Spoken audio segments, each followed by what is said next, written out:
I'd love to talk about improvising for a while. I feel like a lot of people really struggle with it, and I feel like that's a real shame because I know I love improvising. And maybe I was blessed to have a kind of fairly natural grasp of improvisation when I started playing the guitar, but I certainly didn't have a natural grasp of chords, melodies, notes, so I really struggled when I was learning the guitar when I was younger. It was my first instrument. I had no musical backing, and I really didn't get it for a long time. I really struggled with the more traditional side of playing, but I was then blessed with the ability to improvise relatively freely. And I see a lot of people that maybe are really brilliant musicians in one sense, and then they really struggle with the creative side of improvising, which is such a shame because it's really fun to do, and I don't think it's that hard. I want to just show you some very simple ways to kind of force yourself to improvise. Now, obviously, to improvise means to create a piece of music on the spot.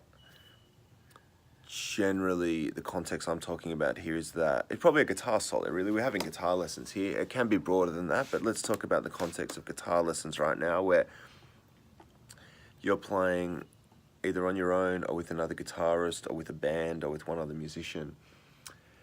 And the other person or the group of people will play some chord progression in a certain key, and you're being asked to write a guitar solo on the spot that sounds good. To some people that's terrifying, but I really don't want it to be because it's not. I'm going to do this lesson in A minor pentatonic. So from the bottom string, 5, 8, 5, 7, 5, 7, 5, 7, 5, 8, 5, 8. Let's make that the scale we use today. So let's say that your friend or your band is playing in A blues, for example. I have other lessons that go into detail about this. Right now I want to talk about actually how to improvise.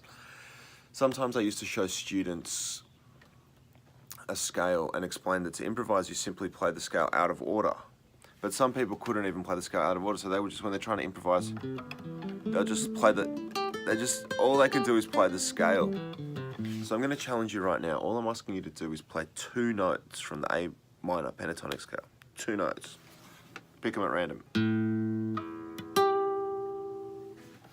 I just improvised a melody. It was a 2-note melody. And as long as the notes come from the A minor pentatonic scale, they're not going to be the wrong notes. They're going to be the right notes. They're going to work. They're not going to sound awful. And you're going, well, that doesn't sound very musical. Okay, I can play 2 randomly selected notes from the A minor pentatonic scale, but it doesn't really sound like music. Fair play, it doesn't really sound like music. But there's things you can do to make it sound cooler. One of them is vibrato. Sounds a bit more like music already. Just by shaking those notes. And all I'm doing is playing 2 notes, but if someone was playing a rhythm for me,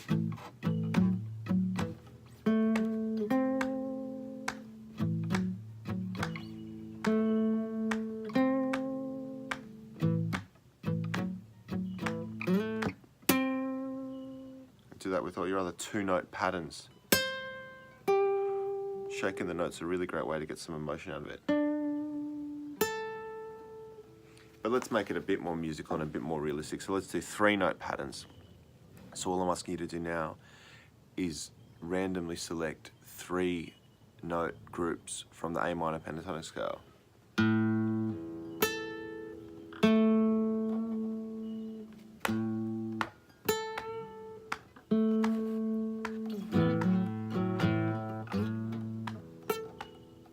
I'll do another one.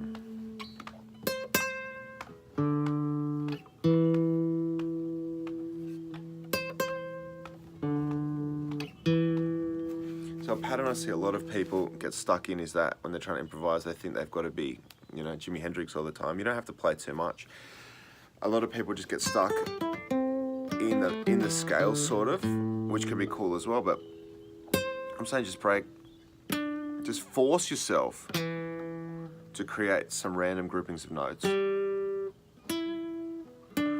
So you're forcing yourself to improvise, you have to improvise, and then it's really just a matter of making it sound better, isn't it? And a bit more musical. Another great way to improvise is used to learn other people's licks and then bring them into your own playing. So one of my favorites is, are you bending that one? I have other lessons about that, so I won't dwell on it for too long. And this lesson's getting a little bit long. I try to keep my lessons really short, so it's just a little bite-sized nugget of information. So I will wrap this up now, but I'll probably do another video straight away because I really think it's important. I really think it's cool. So grab your guitar, just play groups of notes. Let's say 3 notes from a certain scale. And force yourself to improvise melodies. Some will sound much better than others, and before you know it, you're writing your own licks. And then of course you can have 4-note licks and 5-note licks and these things. And we'll get to that and you'll get to that. But right now I just want you to improvise and make some melodies that didn't exist before, because that's really cool. It's really important. Thank you.